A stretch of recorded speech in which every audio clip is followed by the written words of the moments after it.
Hello everyone, today we are going to learn basic Coohom tutorials how to use measure and guide in material and component. Okay, you can go into material and components drawing area. The next as example, I will create a simple rectangle in it, also at this point. Now, if you want to know for distance between this object, we can use measure tools. Click at this icon measure, like I will click from this counterpoint into here, and that's it.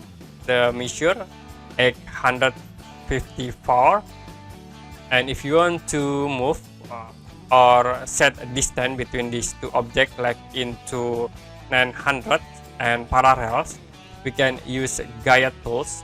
Click at this icon guide, like I will select at this edge, move into here, we set distance into 900, then I will set again from this point into here, so to be intersect between these two guides. Now you can select the object and click move tools. I will click from this counterpoint, we can move into this point.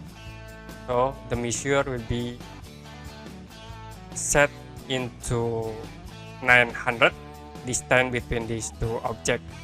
You also can create guides on walls, like I will create. Can click here at guide.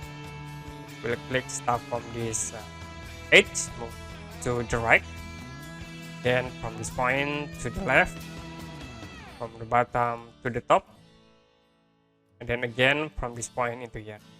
Now you can create a rectangle from this point here, and then we can use pulse tools to extrude this rectangle object, offset in this face, then we use push again to cut this box object. To clear this guide, you can select, then click this icon delete, or you can use clear guide tools. Okay, that's it for basic Coohom tutorials, how to use measure and guide. And if you have any question about this tutorial, you can comment below this video.